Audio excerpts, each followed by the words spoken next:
Hey, What the Suck family. As you may have noticed, we recently switched to Anchor for our podcast hosting needs. That's right. We were using another site that had us paying $20 a month for services such as unlimited uploading, unlimited hosting, and distribution. Anchor will distribute your podcast to Apple Podcasts, Google, Spotify, and many more, and they do it all for free. They make it super easy to create and start your podcast directly from their site. You can record and edit directly on the Anchor website or app directly from your phone. It's your one-stop shop for everything you need to create your own show. They will even help you find sponsors to fund your project. Just go to anchor.fm and get started today. There really is no easier way to do it. And I just saw human female vaginas, but it says virgins. But I saw vaginas. Well, guess what clip's going at the beginning of this episode? Ah, fuck.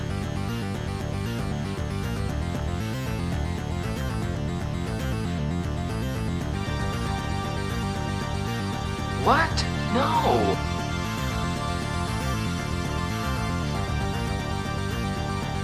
You suck!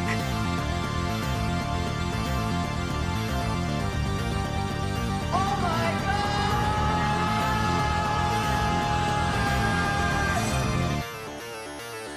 Hey guys, welcome on back to another episode of the show that you know you love, What the Suck. My name is Chris. Mi nombre es Jaime. Oh, Jaime? No, your name's not George. No, it's Jaime. Jaime's It's James, fool. I thought Jaime was something else. Nope. Well, that just shows how non-Mexican my Mexican ass is. All right, so for today's episode, we have a Stephen King film for you. One of the few Stephen King films that Blows. well, there are quite a few that blow. Yeah. Stephen King films that blow, but this one was not based on any source material. So this was not based on a previous book or story that he'd written. That's just it too. That's how they fucked this poor guy over, because he's a brilliant writer. Mm-hmm. His Yeah. books are fantastic. Yeah. It's when they show the monsters where things go off the rail. And it's usually the TV miniseries that do it. Yes. Yeah. But I'll shut the fuck up. Please proceed. Oh, no, you're good. You're good. All right. So today's movie is the 1992 American horror film called Sleepwalkers. It's directed by some fucker, Mick Garris. Written by Mick Garris and Stephen King, starring Brian Krause, Madchen Amick, and Alison Krige. Hey, that's the Borg Queen.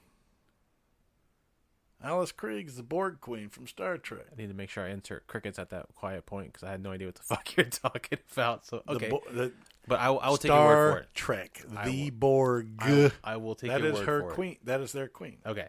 Produced by Michael Grace, Mark Victor, Dimitri Logothesis, and Nabil Zahid. It was released on April 10th, 1992, running time of 91 minutes. It had a budget of $15 million, and it made a box office of 30.5, so it made its box office back. It doubled its money. Yeah. Although the Rotten Tomatoes score is at a cool, smooth 25%. I mean, there's about 25 out of 100 seriously delusional motherfuckers out there. Actually, yeah, I actually liked it. So the film revolves around the last two survivors of a vampiric, shape-shifting species that feed on the life force of human female virgins. It was the first time King wrote a screenplay intended for the screen first, rather than adapting one of his already existing novels or stories. Stephen, shame on you. All right, so now that we got that out the way, let's go over to the... What's it called? The rating system. There you go. Man, my brain is just gone today. That's all right. The rating system is reversed for those of you that have been listening. For those who haven't, shame on you and welcome as well.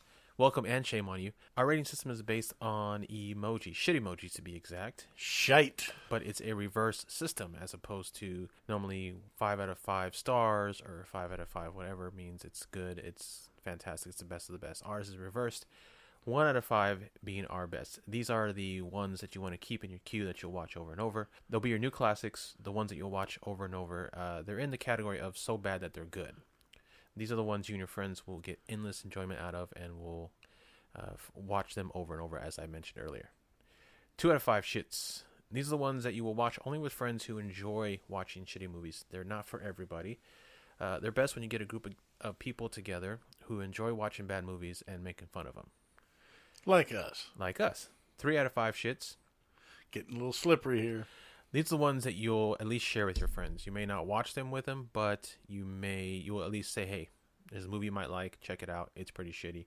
You'll watch it with them, but only if you have nothing else to do or nothing better to do at that time. But be prepared for both y'all to drink pretty heavily. Yes, I'm going to say, tell them to bring a bottle with them. Yes. The 4 out of 5 shits, these are the ones that you'll watch with friends once. And trust me, that will be enough. Plenty. These ones are so weird, so strange, so out there that you will probably not want to see them ever again, but you at least want to have someone to share your misery with. Absolutely. Now, gotta spread the love. And the misery. And the shit. So, finally, the 5 out of 5 shits, the worst of the worst, the Fica de la Matter. Bring these out only on special occasions, like a forced double date, meeting your daughter's new boyfriend, or dinner with the in-laws. If you want someone gone from your life, and they just won't leave your house, just pop this movie on and they will be gone within the first 10 minutes. That's right. Duct tape them to the recliner, put this motherfucker on, and they will be screaming to leave. Yeah, a real Clockwork Orange situation going on. Yeah. Once you are done watching these, you will want to remove it from your memory with some sort of a mind-altering substance or some severe blunt force trauma. Yes, that's my favorite. All right, so with that being said, James, anything else you want to pop in on the intro here? At the moment, no, I can't think of nothing, Chris. I'm kind of drawing a blank, bro. All right, then that's what these movies are. They're blank draws. So yeah, I'm sitting here because we called an audible on this one. I mean, most people probably wouldn't know that anyway, and it's probably information you don't really even need to say anyway. I'll probably end up cutting it anyway, so go ahead. But that's all right. Well, it'll be cut out. But anyway, like I said, we called an audible on this one because the movie we were going to do turned out to be too fucking good for the show. So, yeah, we had to... I hate when that happens. Me too. I hate when it happens. That's not bueno. But that's the problem with the way we do it is that we don't pre-screen movies. We just... Nope. You pick them from what you see. Yeah, we do what we were told not to do with books, which is based on the cover. Well, it's like our previous episode. Cover. Yeah, like episode 17, The Crazies. Yeah. Codename Trixie. Yeah. Jorge A. Romero was on it. I thought after I picked it, I thought we were going to screw up and it was going to be pretty damn good. And it turned out to be kind of a cheeser. Yeah. So, you never know what you're going to get. Yeah. So, all right, let's go ahead and get started with the review and see how it goes. God help us.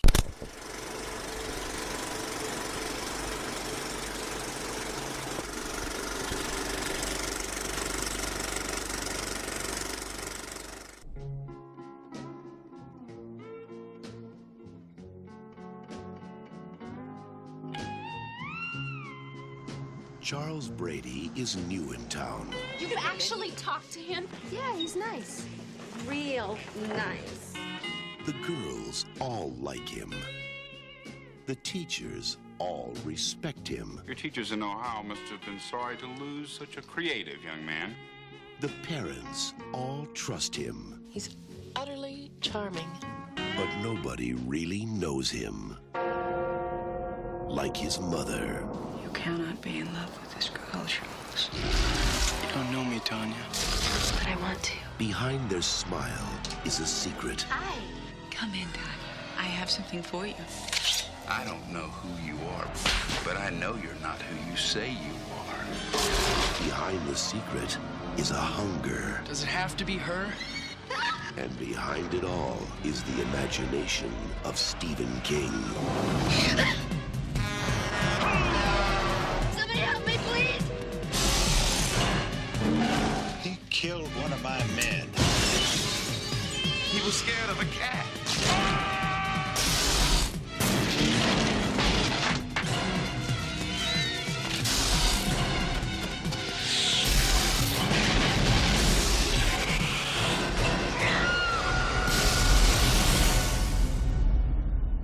Stephen King's Sleepwalkers.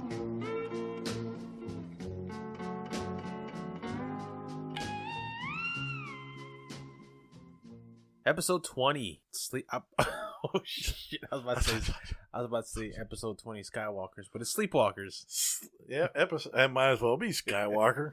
None other than Mark Hamill. Luke, I'm in this movie. Makes a small cameo, which was weird. Yeah. But pointless. Very pointless.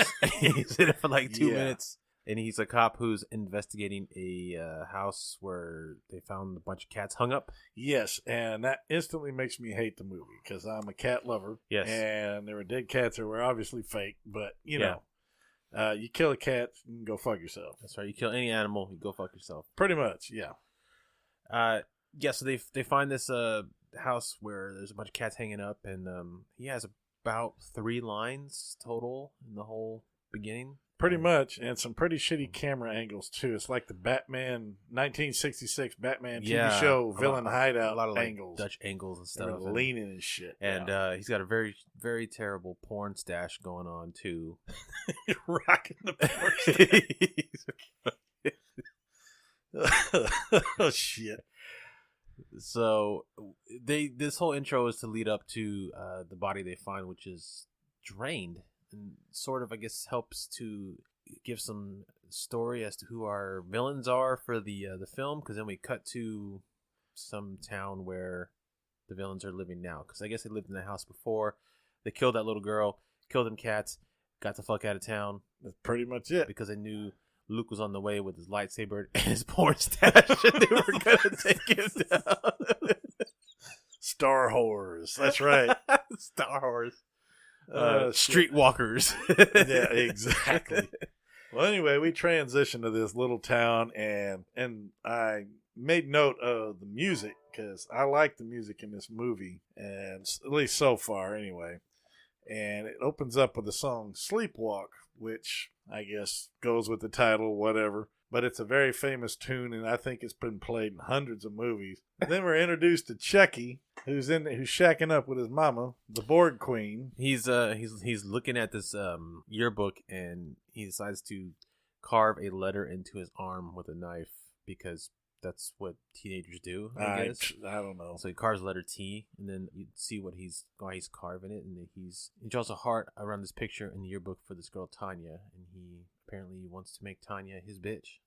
Yeah, and apparently I'm so bored I didn't notice him carving a letter in his arm or any of this stuff. Yeah, I didn't even snap to the fact at first that there was some next level incest bullshit going on in this fucking house. Because you don't really get it until they start dancing to the Sleepwalker song. Yeah, they start dancing and shit, and then he carries her upstairs, and then we get a glowing ass... A purple glowing... Yeah, the window's just glowing all purple and illuminated and shit, and I'm like, what the fuck was this? I think Mace Windu showed up with his lightsaber. Oh, shit. So we're introduced to... Anyway, that's shit. And then we go to, oh, Lord have mercy. Here we go. The movie's really not this entertainment, guys. It's just, oh, fuck. Well, anyway, we end up in a movie theater, and lady's dancing to the song, Do You Love Me? And she's vacuuming, and apparently working in the front lobby of a theater. This is Tanya. This is the girl that the Charles was obsessed with and circled in his yearbook, whatever. Yep. Which doesn't make any sense because she's supposed to be a teenager in high school. What teenage girl do you know of, even in the 90s, that listened to classic music like that, you know? No idea. 90s, well, anyway, at least it was good music. It was good music, but, I mean, realistically, she should have been listening to, like, Backstreet Boys or something, not Do You Love Me? That didn't make any sense. But that just goes to show that the screenwriters are out of touch with what the youth actually listen to. I guess, and especially in the 90s, that wasn't what we listened to in the fucking 90s. Of nope. course, I didn't listen to 90s music either. I stayed in the 80s. So Chucky ends up at the theater, and for half a second, I thought it was a different guy. Yeah, you were lost for like a good 5 minutes I mean, it's fucking mind-numbingly boring, man. There's one blonde white dude in this movie, and you keep thinking he's a different person. Well, I think I've got it now. You know, okay. Now that we've seen it enough, you know, I've realized, okay, there's just one blonde motherfucker. Yeah, there's one Nazi dude in there. That's it. Well, anyway. Yeah, so he shows up, tries to see if he can give a ride home because he's trying to ingratiate himself with her so that he can suck her life force out, because that's what they do apparently, and that is not a euphemism for any sexual act. He literally wants to suck her life force out. Suck the life force out. So we didn't bring up the fact that the credits, they gave us a history of what these creatures are, more or less. I mean, we saw old pictures, old paintings of half cat people and weird rituals and stuff, and excerpts from old books and things like that. Yes, yeah, talking about shapeshifters and there's some sort of, and there was an excerpt from that quote unquote encyclopedia talking about sleepwalkers or shapeshifters that suck the life force out of female virgins, possibly the origin of the vampire mythology, which makes no fucking sense. But anyway, I digress. Go on. You were saying about the theater. Anyway, they're in the theater. She knocks over popcorn dancing because obviously, in an obvious jump scare, he comes up behind her when she's dancing around. She flips out, knocks over a bunch of popcorn. They introduce each other. He gets a soda and popcorn. She gives it to him for free along with a little eye. And, hey, that stupid teenage shit. And as you pointed out, there's already it's the 90s, but there are already a couple of really cliche moments that you pointed out. One would being the jump scare at the beginning with Luke Skywalker, where they hear a noise in the closet. They open the door. This cat jumps out screaming. It always happens. And it's supposed to get you calm down or redirect your attention. This is a common tactic. A lot of movies use it, and unfortunately, it was so used, it's become incredibly predictable. The at least for misdirected, me. you call it. But yeah, it sets you off. You say, okay, cat scared me. Okay, good, let me down. Woo! And all of a sudden, whammo, you get hit with something else. The body flies out. Then the body falls out the of the closet. Yeah. Shit.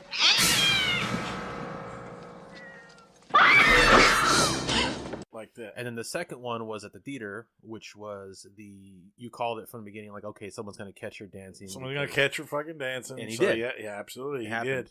Well, anyway, they introduce, he picks his target, because obviously Chucky has ill intent. Yes. And so he likes her, basically paints a target on her, goes to watch the rest of the movie, does whatever, and then goes outside and apparently waits until she leaves work with her dad, and drives up, and you see him come out of the bushes out of and the shit. Shadows, and he's like, you creeping ass and fuck. After he watches her leave, he just says, Tanya, all creepy like. Yep. So the next scene is they're in the classroom, and Charles is reading a story for his creative writing class, or he's reading the story for his class that he wrote, and it's a quote-unquote fictional tale about sleepwalkers, which is actually just his life story. He's basically telling his life story, but in a fiction, and everybody takes it as fictional.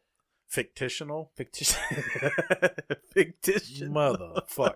Fictitious. And the teacher, played by Associate Bob, or Otto from Beetlejuice. That's true. Yeah, he I forget what he does. He says something, and then he's talking to the class about how some things aren't what they seem, and then he makes a reference about, it's like saying a box has 4 sides, and Charles corrects him and says, no, a box has 6 sides.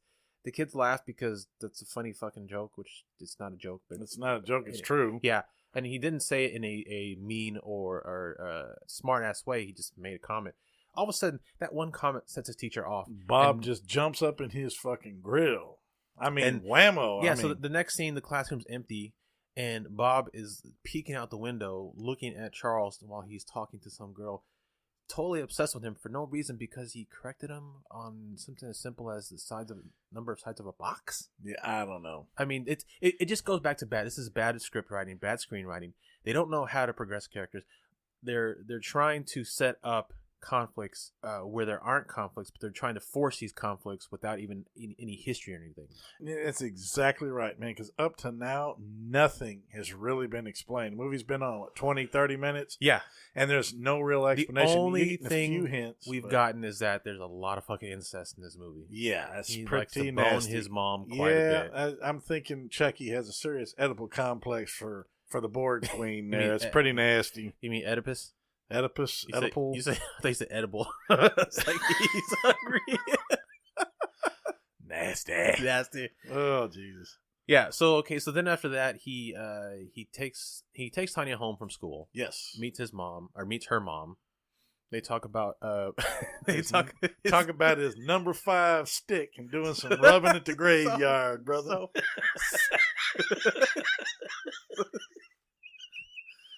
So she invites him to this old cemetery tomorrow because she's gonna take some pictures. Yep. And it's actually a makeout point. It's called Homeland or something. Yes. And as they're leaving, and Tanya's mom is asking them what they're planning on do tomorrow. Shit, not just that. She fucking grills him like a damn senatorial hearing. Well, yeah, but he has no idea what Homeland is, and so he tells her, "Oh, we're gonna go to Homeland because she's gonna show me these cemeteries." And the mom knows what's going on. She goes, "Oh, really?" And he's like, and Tanya's like, yeah, he does gravestone rubbings like she does because she did rubbings and she has them framed. And the mom was like, oh really, Charles? Okay, so what do you use, stick or powder? And I'm thinking he uses stick, obviously. He's trying to use a stick. And he says, oh yeah, I use number 5 stick. And she's like, number 5? Don't you find that too hard? And I'm sure he's thinking Tanya might find it too hard, but right. I don't. And then, so we were joking. Yeah, he can't wait to take Tanya to the graveyard tomorrow to show his number 5 stick and do some rubbing on the gravestones. Right. Yeah. So then, on the way home, he leaves. He drops her off, and on the way home, all of a sudden, out of nowhere, in his rearview mirror, is a damn bug. Yep. Chasing a beetle. Not like a bee or bug or something, like a bug. A beetle. A beetle. A VW. VW bug. There we go. Anyway, Associate Bob. And if anybody, I call him that because I don't know the actor's name. I don't really give a shit. He was the fat guy with the stupid hair and the kimono from Demolition Man, if anybody wants to know. Well, anyway, he ends up messing with Chucky and getting all up in his business and shit. Yeah, ends up getting his hand. So he threatens him. He tells him that he knows that he's not from Ohio, that his transcripts are bullshit, and he threatens him. He doesn't say what. Charles tells him that he doesn't have any money, and all he has is his car, which is his classic, Camaro or something? Yep. And maybe this was a little bit, we don't get enough, unfortunately, but maybe this is his follow-up to his suspicion. Because for some reason, like in the classroom, he didn't like him. And then, like you're saying, they didn't really explain why. He looked into him because he's obsessed. Because he corrected on some shit, but I mean it's way beyond normal. Like it's too far, too fast. Like it's the same day, and he's already fucking checking into his background and checking out his transcripts and all this shit. Yep. But he tells him Charles, your generation is so mercenary. It's all about money. There are other things people want, and I'm assuming he's about to say he wants to get some sweet Charles number 5 stick or something. I don't. It seemed like that. Yeah, but then. He starts pushing on Charles. And speaking of Luke Skywalker, Charles grabs his arm and rips his fucking hand off. Yes. And then gives it back to him. And he Your generation is so mercenary, Charles. Money this, money that. Well, money is not the only medium of exchange. You're right, Mr. Krause. People really should learn to keep their hands to themselves. Here's yours. He says, takes his hand back and he looks at it like, oh, thank you for giving me my hand back. Look like you need a hand. Yeah. Take that. Back. And then his face changes to some sort of semi-cat like thing. Mutates to like a Thundercat. Yeah. Thundercat. Yeah. He looks like a fucking Thundercat. Yeah, he does. And then he chases Associate Bob into the forest. Eats him. And what's annoying about it, it's you see him eating, but the screen is spinning like a merry-go-round, and you see no real blood or guts or anything. It's a top-down shot, and it's coming from the top of the tree going down as he's eating, and he's doing these exaggerated moves like he's ridiculous eating Associate Bob's neck. But like you said, there's no blood or anything. But so then up to this point, music to me is the only thing that's good about. It's only like movie. 2 or 3 songs that are good, but so far, yeah. So then we cut to one of the most ridiculous parts of this movie, and that's saying something. We cut to a fucking sheriff's officer in his car at a speed trap, and his partner is a goddamn cat. I love it though.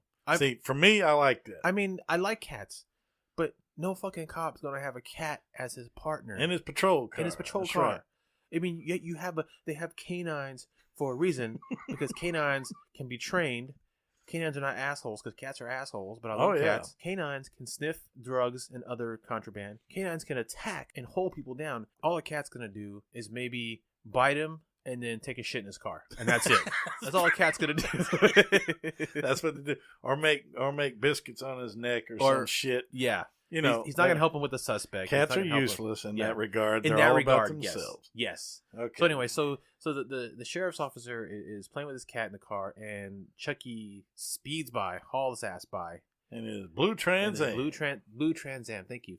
Yep. And the cop chases him down. Kinda. Sort of. Yeah. Because like I said, it was one of his stupid chases where he leaves him in the dust. And then he comes back the other direction. The cop's like, what the fuck? Yeah. Spins around, goes back after him and all this. And then he pulls over to the side of the road and does one of the stupidest fucking things I've ever seen. Yes, which is? He cloaks the motherfucking car. Yeah. I guess it's some kind of spell where he goes into another dimension or something. Right.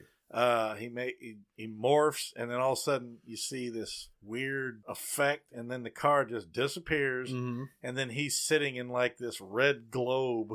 Well, I don't think it's a red globe. I think because the cop pulls up next to him.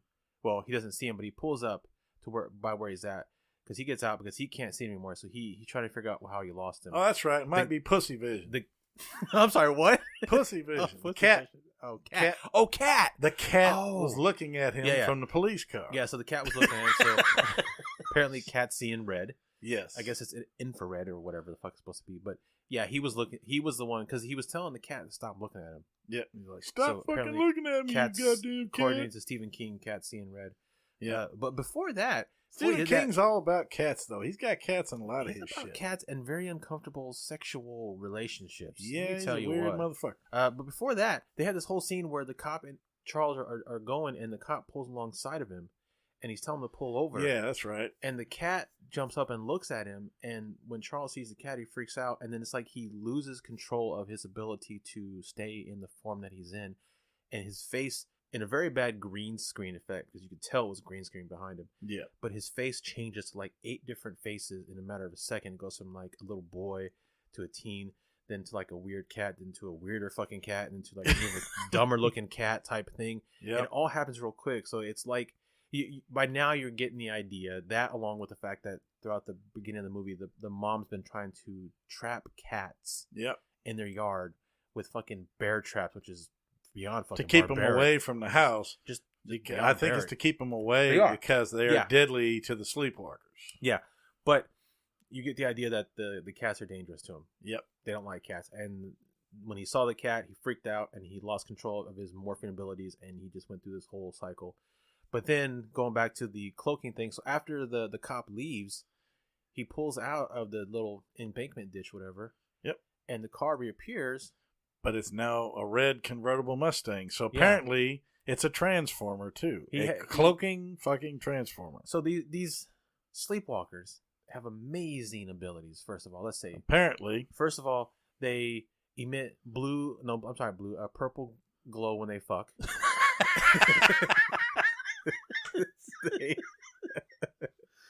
Oh shit! They can shapeshift. I mean, they're called shapeshifters for a reason. That's true. They can shapeshift. They can rip off people's arms very easily. They can suck your life force, and they have the ability to make their car into whatever car they want it to be just by thinking about it. But they haven't had the ability to make this movie worth a fuck to this point, brother.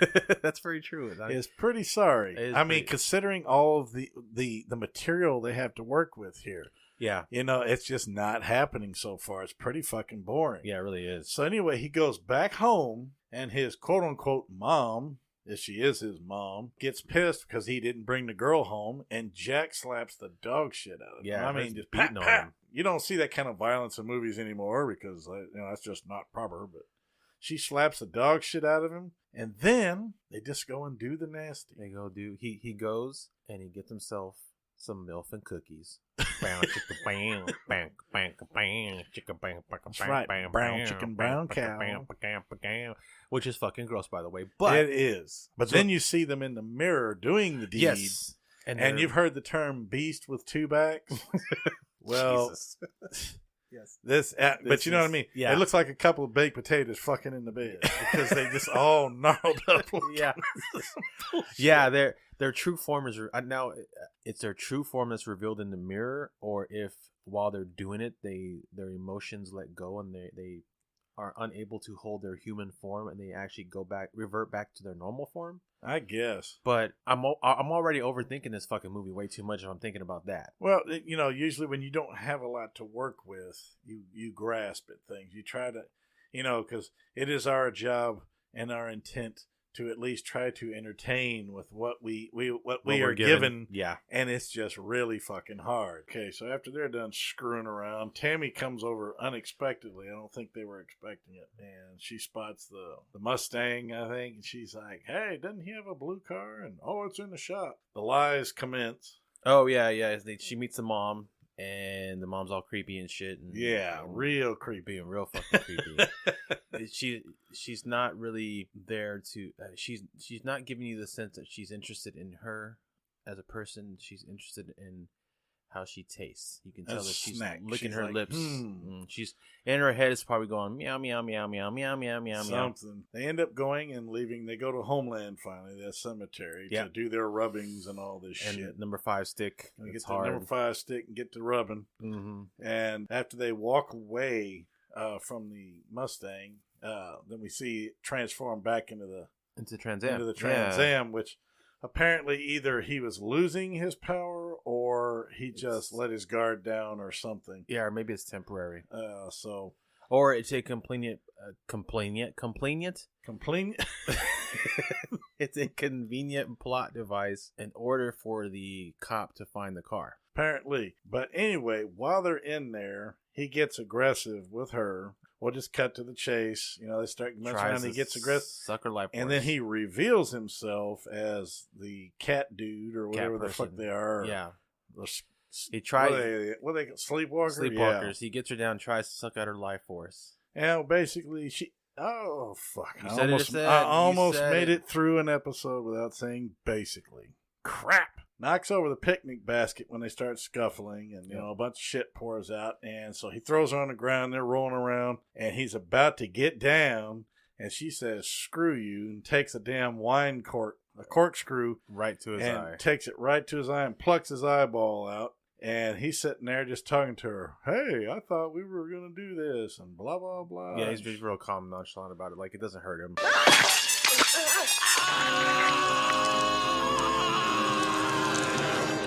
Just look at his shirt! My mother's going to kill me! It's ridiculous. And here comes my boy. She runs back to the... entrance. She runs back to the car. Yeah. She's trying to get the hell out of there. Because when the cop came by and saw the car, stopped to... That's right. Cop saw the car, stopped. She runs out of the cemetery, says, "Oh my God, he's fucking psycho. He's going to kill me. He's not human. Help me. And so he pops up. He pops up behind the cop, typical because he's not paying attention. Right. And the guy grabs him and stabs him in the ear with a fucking pencil. With a fucking pencil. Cop kebab! Then he falls down and he lands on the pencil, shoving it further into his head. Uh-huh. So you thought, okay, cop's gone. Cop's dead. He's in trouble. But then he gets up and he managed to squeeze off a shot. Yeah, he gets up and he shoots at Charles in the back. And he turns around and just looks at him. I don't believe you fired a warning shot, officer. That's right. Yeah. Yeah. Well, he dispatches. He shoots the cop with his own gun. Kills the cop. Unfortunately, he goes to attack Tanya, but then as he's doing that, my boy jumps out, shows up on Johnny on the spot. Clovis the cat. Yep, jumps out and attacks him and fucks him up. Cuts him down. Yeah, he throws him off of him, but after he's been seriously jacked, and he runs and gets in the Trans Am and hauls ass back to the house. Takes off home, yeah, because he's seriously fucked up. He's seriously, because cats, like I said, are the weakness of these things. Gets back. I freaking love that part. Yeah, Clovis is my boy. He gets the Oscar for best performance in this movie, in my opinion. Yeah, he's the best actor. Once he gets home, his mom starts to nurse him and shit like that, and knows that they're going to be coming after him. So she manages to stealth the car, hides the car. She calls it dim. Dim, yes. So she asks him. He's on the couch and he's bleeding out and shit. And she asks him if he can dim so he can hide himself, and he tries and he can't. So their cloaking ability is called dimming. I think this whole fucking movie is dim-witted. Yep. So she cloaks the car, and then you hear the cops pull up, and so she cloaks herself and himself along with the car. In comes Deputy Hellboy. Yeah. Actually, he's got captain bars on his shoulder, so I don't know if he's a higher rank. Him and the sheriff and a bunch of others show up, and they start looking around, but all the time, the mom is sitting there. She's touching him. He's laying on the couch. Yep. And she dimmed the both of them and the car. Mm-hmm. So the cops got there and thought, nobody's here, and they're looking around and shit. So what I mean is that Captain Hellboy, Ron Perlman is Captain Hellboy. Ron Perlman is in this movie. Perlman. That's cameo number 2. Okay, well, anyway, the cops go to leave, but Mama just can't leave well enough alone. Nope, she's in full biatch mode. So she goes outside, dispatches the 2 cops that are guarding the house, and then she takes off to Tammy's house. But she does it she dispatches them in Three Stooges fashion. She headbutts them Together. Yes. They're side by side, Clunks and their she skulls. clunks their skulls twice together until they're dead. until they just fall down dead. Stupid. Very dumb. So she goes inside and she dispatches another one, doesn't she? Inside or no? I think she'd already killed that one. Yeah. But she goes over to Tammy's house, knocks on the door with a big old a big thing of roses, and says, "Hey, I'm Charles's mother. He was worried about her, and this, that, and the other." Mom's telling him, "Yeah, you need to fuck off. Yeah. Get out of here. Your son's a lunatic," and blah blah blah. So she jackslaps the shit out of her. Yep. Dad comes to try to do something. Actually, it's the dad that answers the door. Excuse me. Oh, that's right. Yeah, the dad gets smacked with the clocks his ass with the glass vase, knocks him cold. Mama comes out, tries to start some shit, throws her ass through the window. I mean, just out, bitch. Hardcore matched her ass out. Fucked her up. We skipped the scene. So we skipped the scene where We between did? all that, where the police are at the graveyard investigating the scene. Yeah. Oh, And yeah. the only reason this scene is important is because you see Stephen King as the grave digger. I apologize, folks, for trying to get through this thing too fast. He's there. So we have Stephen King in a cameo. Of course, he cameos in a lot of his movies. But then we have Toby Hooper cameo as one of the lab technicians, one of the crime scene investigators from Texas, the director of Texas Chainsaw Massacre. And then we have Clive Barker as another crime scene investigator. And Hellraiser Man. Hellraiser Man, yep. And so that's the only reason that particular scene is important. That's true. Also because that's where Tanya tells the cops about him, which is how they end up at his house. But then she also takes Clovis home with her. Ah, yes. Because Clovis is still there. She's the new owner. So then after because going back to your other scene, after Mama throws other Mama through the window, not off the train, she goes and grabs Tanya, who came downstairs. Actually, before that, she killed the cop. Well, actually, Deputy Dumbshit tries to come to her rescue. He runs out of the kitchen and says, "You get away from her," and runs towards Mama Cat. She just knocks the fuck pushes out of him down. Yeah, he doesn't draw his gun. He just runs after her. Pushes him down. He just goes unconscious for a couple seconds. Then he wakes up and he Barney Fifes. Oh yeah, he fires all 6 shots. 6 shots and hits Jack. Nowhere shit. near her. And she's standing still, looking at him like, "You incompetent fuck." Nowhere near her. Well, that was it. She had it. She grabs a fucking corn cob out of a pot. Oh, because he stabs this motherfucker. Yeah, he's on the phone trying to get the other cops to come over, and she shucks his ass. That's right. With some corn. You said it yourself. She cornholed his ass. She's done with it. Aw, shucks. Oh, man. That was corny, I know. Bump. I can go all night. So then she goes outside. Mm-hmm. She takes out about 3 or 4 more deputies, including, unfortunately, our boy Ron, the Hellboy Perlman. Takes out Ron Perlman. And then you see her dragging Tammy across the lawn. The other cops try to come up. She blows up their cars with apparently... She pulls a cop's revolver and starts firing at him. Hits 2 cars. And with a single shot, blows up each car. So I don't know what kind of ammo they're using. It must be part of their special powers they have where they can make bullets like I guess explosive or like something. a 40 millimeter grenade or something. Apparently. Who knows? And so we have another scene where there's 2 cops at the station. They're looking at the photos that Tammy had taken, and they're there with 2 lab technicians.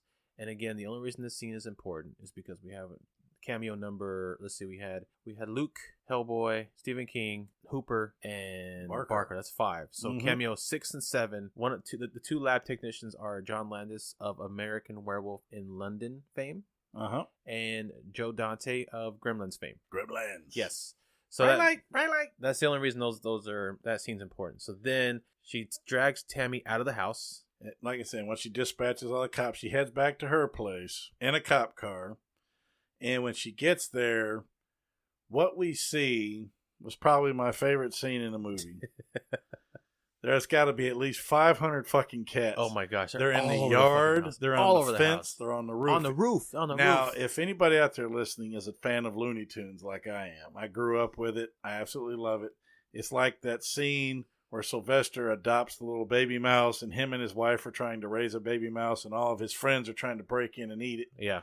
So when he locks them all out, every one of them's in the windows, they're on the roof, they're on the chimney, they're doing all this stuff. Yeah. So I found that kind of funny. And then I don't know. You don't know. I'm kind of froze at the moment. She goes in the house. She gets Tammy home. She takes him inside because she That's needs, right. She needs to have Charles suck Tammy's That will life be an force edit, out. I hope. And, well, I can't now because you made reference to it. Yeah. Now she uses her force powers to make the record play the same fucking song they listen to every time they get ready to hump, which is the Sleepwalk song. Then she uses her force powers again to raise Charles up off the couch, who looks like he's like 80 now. His makeup is completely, I don't know, changed. And then forces Tammy and Charles to dance. And while that's happening, he like all of a sudden, I guess, comes to. He regenerates somehow. And then he transforms into his full-figured, hairless cat creature. Yes. Makeup, which looks, as I put it, folks, he looks like a damn chicken quarter with eyeballs. Eyeballs. It looks like it's the most ridiculous thing ever. It is the typical ending or typical reveal of almost every single Stephen King creature. Unfortunately, the writing is brilliant, but the damn creatures suck. So what you mean is it's a letdown. Yeah, big time. It's a letdown. Every other creature design he has is a letdown. Yeah. While this is going on, Clovis the thug, my boy, goes up on a tree. He's leading the cops in the house. He goes up in the tree and actually breaks a damn window, man. Breaks a window open. A cat fucking goes through a window. I love it. Love Super Clovis. Cat. He's like, I'm taking care of these motherfuckers. This is my job, bitch. Well, he goes downstairs and he just jacks up Chucky, takes him out, and then the cops come in and shoot the woman, and I think that's when she dispatches another. So, who's he with? Tammy actually takes out. He's with the sheriff. Tammy takes out Charles by gouging his other eye out. That's right. And then the cats are all attacking Mom. Yes, and they go gangsta on that bitch. Yeah, they all attack her, start scratching the shit out of her. She's taking out a few cats. The sheriff runs in, or one of the sheriffs runs in, and she transforms into her full cat chicken leg thing. And so he stops and he looks at her, and he fires his shotgun and hits her point blank in the stomach, in the midsection. But it goes through her, and it just happens to be a cat on her back right in that area. And it goes through her, hits the cat, and the cat goes flying across the room, and you hear her go. That was, I mean, it's terrible that he hit the cat, but it was still fucking funny as shit. But then then they end up outside. Yeah. And then it's a running battle between the cats. The cats and the chicken leg. Oh, but then like the other sheriff that shows up, shit. He attacks the mom. The mom throws him into the yard. His hand lands in a bear trap. That's right. And so then Tammy's in the car trying to get away. The mom breaks the window, and while she's trying to get to Tammy, the sheriff grabs another bear trap and whips it around his head like a fucking lasso. Go ahead and say it. Throws it at the chicken leg person, and it clamps on the back of her fucking head. And what'd you call it? What did I call it? You said he was catfish. He was catfish. I was like, holy shit. He caught something. He caught the bit. So let's just not ignore the fact that he hit her first try. First of all, second of all, I mean, how often is he at home practicing swinging around a bear trap trying to actually hit something? Plus the size of the traps. I'm sorry, if you're paying attention, they're not big enough to wrap around that big ass bulbous head. It's a big fucking head. So she gets it off. She throws it back at him. She fucks him up, takes him out, picks him up, and drops his ass on top of a picket fence. Yep, skewers his ass. So he's out. He's done. And then the cats lose their shit. And like, I think all 500 I'm sick of this cats. Shit. I think all 500 of these motherfuckers jump on this bitch. And start scratching. They scratch the living shit out of her, and it looks like somebody striking matches because she begins to catch fire, have small sparks and stuff, and smoke. Well, anyway, woof. She bursts into flames. She's screaming, and then she leans into the car with her regular face and says, "You killed my only son, blah, blah, blah." She's like, basically, fuck you, bitch. And then she dies. She falls down and smolders. Game over. But let's not forget the one last fake jump scare where Tammy's in the car watching her burn, and she's sitting there in the front seat, and she's trying to, I guess she's relieved a bit. But then fucking Clovis, of course, because he's a pimp. He's a thug. He jumps out the back seat. And there's a loud noise because he's like, a loud jump scare noise. just to get you one last time. One last time. It's like Clovis in the house, bitch. I'm here, bitch. And so that's the end of it. That's it. That's Sleepwalkers. And what really annoys me on so many different levels of this movie is, one, they don't really explain the powers very well. They just kind of at all. They just kind of happen. The whole stealth thing. I don't know what. The dimming or whatever. I don't even know what the hell that's all. And you're about. expected to just know what the fuck they are. Like you're expected to know their history. You're expected. Yeah, to they know... put Luke Skywalker in the beginning of the movie, and all of a sudden you're supposed to just use the fucking Force. And you're supposed to know everything. Yes, and also I don't understand because they didn't explain anything. They literally spent no time on any of the history or backstory, like other movies, like other Stephen King movies, like It and whatnot. There's at least a good 20-minute section where you get like a history of the creature or creatures. Well, as you stated when you were reading the synopsis, this was actually based directly off a screenplay that he wrote. This was not based on a book that he wrote. Right. It wasn't an adaptation. Right. So there really wasn't much to go with. They just wrote something for the screen. So I guess. But every movie with a creature has at least some sort of scene where it talks about its history. And you would think with his brilliant writing, he would score a little bit bigger hit. And I bring that up because there's no correlation. There's no understanding as to why, if they are a shape-shifting, some sort of feline, ancient creature, why the fuck are cats their weakness? That makes no sense. They didn't explain it, but I guess the stuff we were reading at the first, the legends and stuff, I guess those are taken from actual novels and things. But the thing is, with that, some of the pictures show people who are half cat, half person. They show a picture of a cat in the middle. On the left is a person, on the right and is there a was picture. a lot of Egyptian references too, because cats were very revered in old Egypt, because they were like guardians of the underworld and stuff like this. But it doesn't explain why cats are their kryptonite, because that's like Dracula having bats as his arch nemesis. Doesn't make any sense. Exactly. You're a cat thing. You're a cat thing. Yet you're vulnerable to cat scratches. And shit. Cats for some reason are attracted to you. You should be like Clovis. Yeah, Clovis. That motherfucking thug, boy. You should be like a cat god, basically. Yep. But it doesn't. I can't figure out for the life of me why he would write it like that. Like I said, so it's kind of a fat ass disappointment, because once again we've watched another movie that had some pretty damn good potential because of the lore and stuff that surrounds it. What little there is. But they swung and they missed. Yes. So, with that being said, I'm going to run down my thing real quick. Okay. Acting. Middle of the road. Not horrible, but not great. The script. The script itself and the dialogue and stuff. Creepy. You know, they could have done without the incestual stuff and stuff. That's a little too fucked up for me. Sorry, nasty. The story itself, from one end to the other, the actual premise, I thought was really good. Or they could have done something good with it. The cinematography was decent. The blood effects, not really good. Not really. There's not really too much. So being that it was such a letdown, I'm having a real hard time. I'm just going to have to go on this one. I'm going to have to go 4 turds. 4 turds, okay. Yeah, because it's a little worse than anything that we've watched lately to me.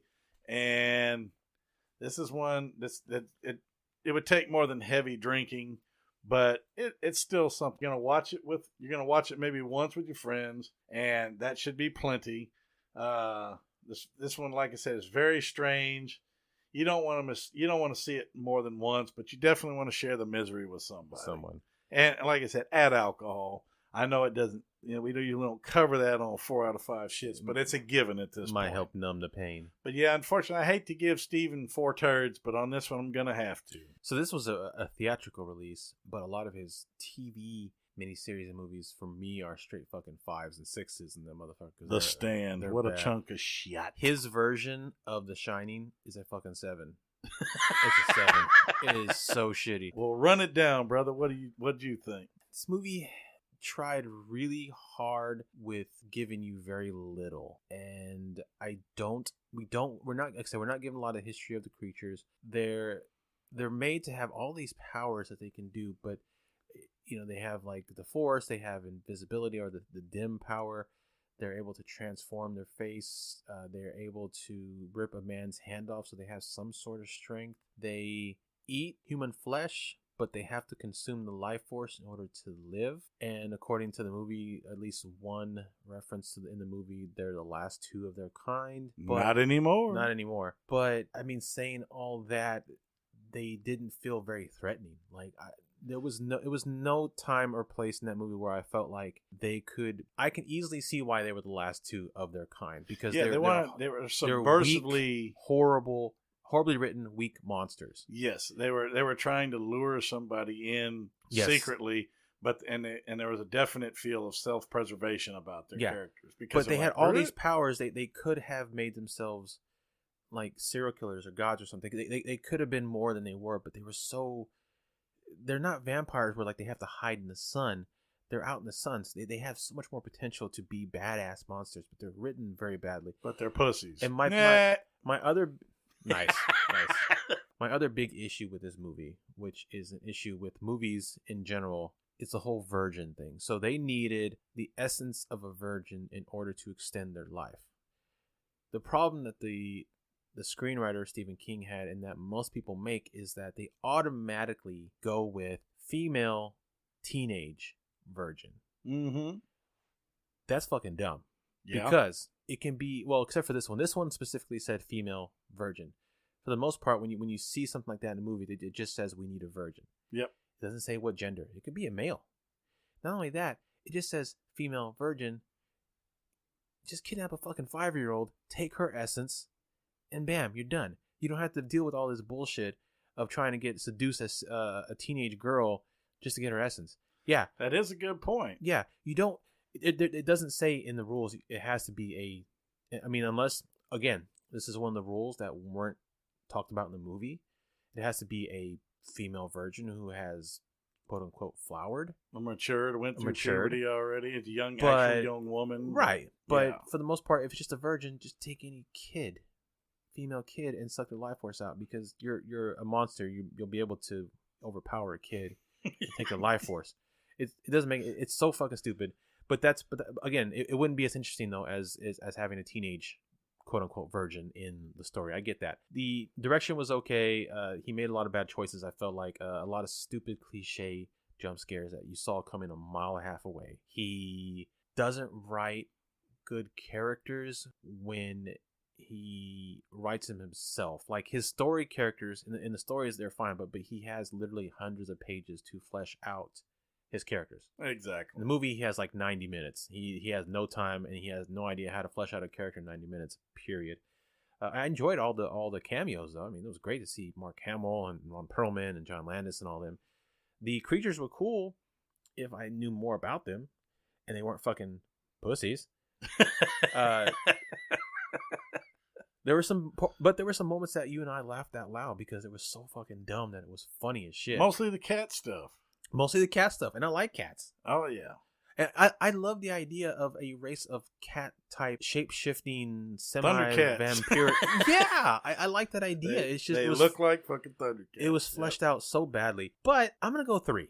You're gonna go 3. I'm gonna go 3. I think this is the first time you've actually given one a better score than I have. Yeah, I think this is something you can share with friends, not on purpose. Maybe when you guys are bored and want to watch something really bad but really funny, but something that's supposed to be scary. So. But also you definitely need to drink with it. Yep. And there's probably a couple different things in this movie that you can make a drinking game out of. But you definitely need to see it with some friends. Share with some friends for sure. Hey, do the mustache game, and every time a cat... Oh, perfect. You know what I mean? Because there's so many cats on the screen. Explain the mustache game, James. Okay, what you do, if you play a drinking game to this one, you actually cut out a paper mustache, you color it in or whatever you want to do, and then you pick a spot on the screen, and you just tape it to the screen. And then every time, for instance, in this movie, every time a cat's face lines up with that mustache, everybody hits it. Everybody hit the blunt or take a drink, shot, yeah, whatever the case. Yeah, and it's a lot of fun. You're watching real close. We've done that game with our friends before. It's a pretty big kick. Yeah, it's a lot of fun, and it makes you watch the movie even more diligently then, because you're checking to see when something lines up. And it's interesting to see how many people will try to weasel out of a shot by saying his face didn't line up with that. Yeah, it was only his side of a face, not the whole face. No, it doesn't count for girls. It counts for everybody, you fucker. Drink, bitch. Yeah, drink. So yeah, all right, James. Well, tell us where they can find us. All right, folks, you can find us on Podbean, Castbox, Spotify, Stitcher, Google Podcasts, Podcast Addict, iTunes, and I believe today we just added ourselves to Buzzsprout. Yes. You can go to Buzzsprout and find us there. And of course, through Buzzsprout, we are on pretty much every major podcasting app. So now I'll have more information on that next time. I'll actually be able to run down some more names. But if you go to Buzzsprout, we're everywhere now. You can probably, at this point, you can just do a search for What the Suck Podcast, and we should come up in some sort of podcast app somewhere. Yes. Because if James ran through all the names, we'd be here fucking forever. It would take quite a while. But tell us where they can find us online. Well, online, you can find us, of course, on the Three Evils, yes. Facebook, Instagram, and Twitter under What the Suck Podcast. If you go to search for us on Instagram or Twitter, put the underscores between the words, it might come up easier. But usually What the Suck, it will come up in a general short search. But that's pretty much it. Awesome. All right, guys. Well, thank you all so much for listening. We love y'all. We appreciate y'all listening and supporting us. And go review, go rate on iTunes. The more you rate, the more you review, the higher up on the list we get. Subscribe, and we're not doing bad for 20. This is our 20th episode. Yeah, go subscribe. We're watching. That's creepy, James. That's fucking creepy. We are fucking watching. He's watching you. He's watching you while you sleep, fuckers. So I just want to see how effective our advertising is and stuff, and seeing we get the word out and things like that, because we're having a blast doing this, and we're going to probably run with this for quite a long time. So yeah, so go subscribe, go rate, go review, go let us know how we're doing. If you don't like us, let us know that too. And also know that, like I said, me and Chris are always thinking of new ideas. We're probably going to the show is going to evolve. We're going to start doing other creative things, and it's going to grow and it'll change. And we're going to do different things, but we'll probably stick to the core of what we're doing, but just kind of vary it slightly. We'll probably have some guests coming pretty soon, things of that nature. Yeah. So until next time, I'm Chris. And I'm James. And we'll see you at the next Suckfest. That's right. And if it ain't on What the Suck, it ain't shit. Oh, my poor baby.